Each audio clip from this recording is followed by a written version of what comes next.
don't know much about Divinity Original Sin 2. I've tried like 4 times to get into it, and for whatever reason, I'm always falling a little bit short. But today we're listening to Rivellon, and I'm really curious to hear what the soundscape is like. Here we go.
Right at the very end there, you hear a little bit of danger. It doesn't really resolve in a happy way. It doesn't return to the tonic or anything like that. There's this real feeling of like, as we sort of wonder what's coming up next. It was a really beautiful piece, and this is the light version, so I don't know if there's a dark version or a heavy version. It really does have a sound quality of lightness. Not joyfulness, but a sense of like you're in the natural world and there's a feeling of the sun shining on your back, which is really cool how a composer, Borislav Slavov is a very, very, very good composer, can create an imagery for you mentally and emotionally, so that when you listen to it, you feel a certain way. And for instance, when I listened to that, I felt very good. I felt very nice. I felt very happy. So let's take another pass, and I'll stop and start as we go.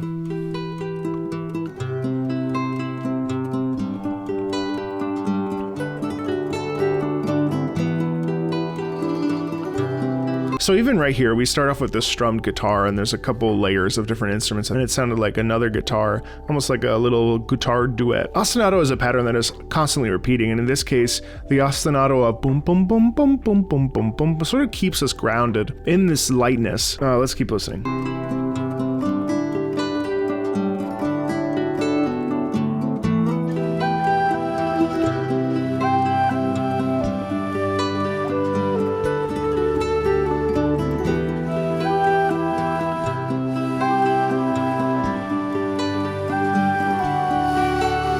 Right, and then we have the melody line in the flute that then gets extrapolated to different instruments. Melody is so important because melody elicits really the crux of the feeling of what the piece is about. So when you have it like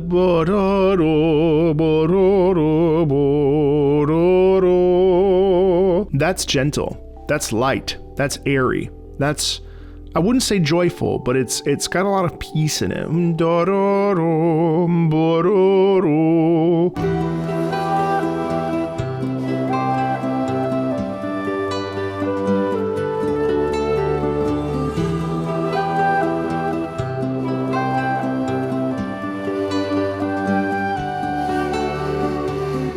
Usually you would expect to resolve down on the second time that you would repeat a phrase, But in the second half of this phrase, da da da ya da da da do do da da da da da da da ya do. It's like ya da do. Where are we going? We're relaxing. We're moving towards a new horizon.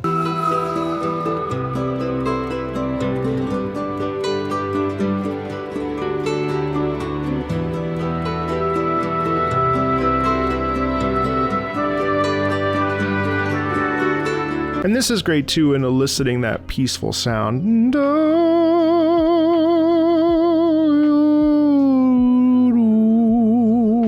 So we have two things there that are really interesting. More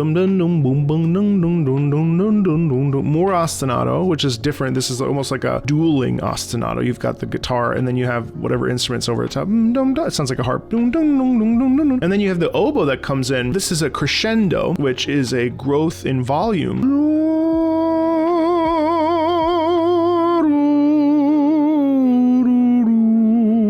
Which again allows us, for whatever reason, tonally, from an emotional perspective, allows us to feel peace and allows us to feel relaxation. It's very bizarre how music can do this.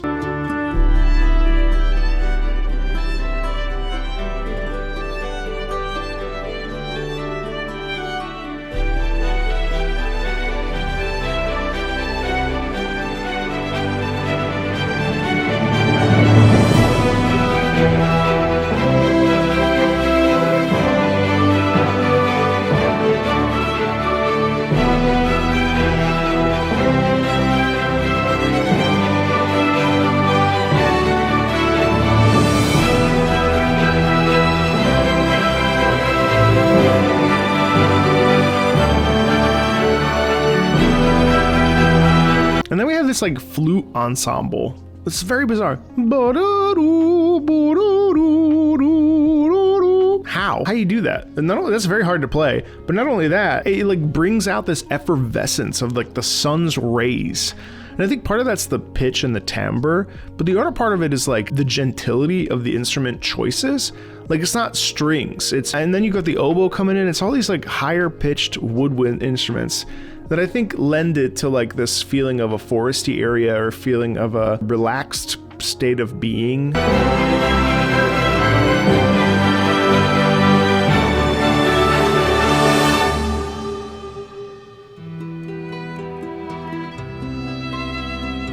And then we circle back with that guitar, and then we have a single violin.